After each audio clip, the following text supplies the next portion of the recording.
Hey guys, what is up? Zijun Chang here, and this is the review of the Chuwi Hi8. The Chuwi Hi8 is the latest iteration of the Chuwi Hi8. It is very similar in many aspects, but there are improvements such as Full HD screen and a slightly faster processor. And to top that all off, the Chuwi Hi8 costs just about $10 more than the Chuwi Hi8. So let's get started. The Chuwi Hi8 looks nicer than the Chuwi Hi8 because of the metal band running around the edges. They provide a more premium look, even though the body is made of the same material. It is a little taller than the Chuwi Hi8 and the same thickness.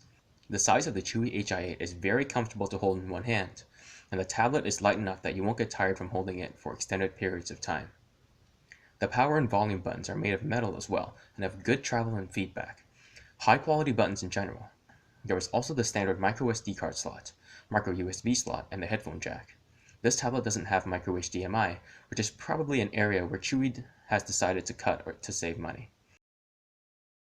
This tablet doesn't have micro HDMI, which is probably an area where Chuwi decided to cut to save money. The back of the device has a textured plastic back the exact same as the Chuwi Hi8. While it doesn't feel like a $500 tablet, the plastic is solid and doesn't feel bad at all. The plastic doesn't show fingerprints and is quite durable. All in all, the tablet feels solid in hand and doesn't feel too bad, especially for a $90 tablet.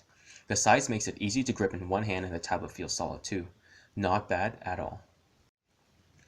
The tablet has a great 1920 by 1200 resolution on the 8-inch panel. The screen looks extremely sharp, especially on the Android side. Looking at the screen is an absolute pleasure when doing anything. On the Windows side, the great resolution is a little less noticeable, as the icons are very large and the same color, so it de-accentuates the great resolution a little. Colors are especially vivid and combine really well with the high resolution. Watching movies and TV shows looks pretty sick. The brightness of the screen, however, is only okay. It's about 350 nits of brightness.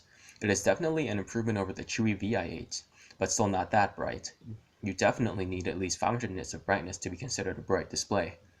Viewing angles are good, on par with other high-quality smartphone displays. I am definitely impressed by the resolution of the screen, which wows you with the clarity and detail that you can see. The color reproduction just makes the high-resolution screen look so much better. Brightness is still not that great, but good enough in most situations. One of the things that made the speaker on the Chuwi Hi8 not so good was the severe lack of bass. Listening to anything that involved any bass sounded pretty terrible. Chuwi has seemed to notice customers complaining about the speakers and improve them. They have increased the volume even more and have added more punch to the speakers. The speakers on the Hi8 are much better than the Chuwi Hi8. And you can actually watch something like the Avengers and listen to explosions.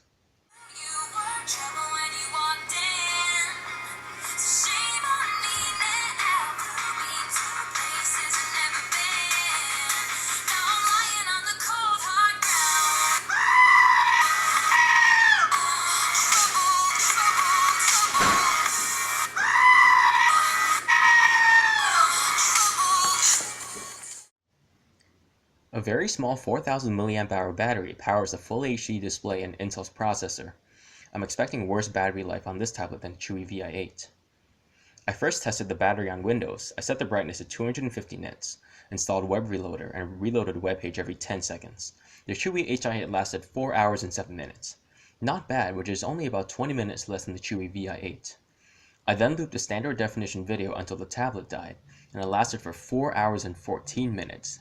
Now this is pretty bad compared to the Chuwi Hi8, which got almost 6.5 hours. I then performed the same web browsing video test on Android and got 4 hours and 10 minutes for web browsing and 4 hours and 30 minutes for video playback. These results are pretty similar between the two operating systems. Battery life definitely took a hit compared to the Hi8, and 4 hours of web browsing or video playback isn't good at all. It's definitely something to be careful of if you want to purchase this tablet. I could get 1 day out of this tablet with light use and half a day with medium to heavy use. You'll definitely need a charger close by. The Chuwi Hi8 features Android 4.4.4 as well as Windows 8.1. You are able to switch between operating systems by going to the notification shade in Android or the Windows desktop's taskbar in Windows. The Chuwi Hi8 performs quite well while running Android. General use of the tablet is quite fluid, swiping between home screens is quite fast, and launching apps is pretty quick as well. I was expecting some slowdown due to the Retina display, but there didn't seem to be any slowdown when launching apps. There was also a significant amount of bloatware on the device that was unwanted, but at least almost all of the apps could be uninstalled without rooting. Intense gaming was okay compared to other non-Retina tablets. When playing intense games such as Blood and Glory, there is no frame rate lag, which is surprising because of the high resolution, higher than some desktops even. Less intense games like Boom Beach ran without a hitch, so no worries there.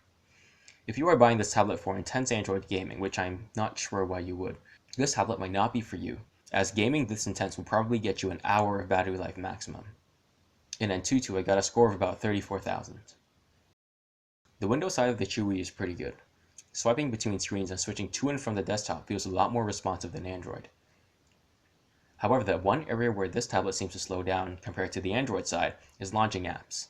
Launching some of the apps has a half or 1 second delay, which I'm not sure why, as other apps launch instantly. Games like Asphalt Overdrive on Windows ran okay without any frame rate slowdowns. However, the game did look really good because of the really high resolution. The tablet never gets burning hot because they use plastic instead of metal, which is an insulator, so you won't ever feel it get hot, but it does get warm. The Chuwi Hi8 has Wi-Fi and Bluetooth wireless connectivity. Both work as expected and reception is as good as any other tablet or smartphone. It doesn't have MicroHDMI either, which could be a deal breaker for some.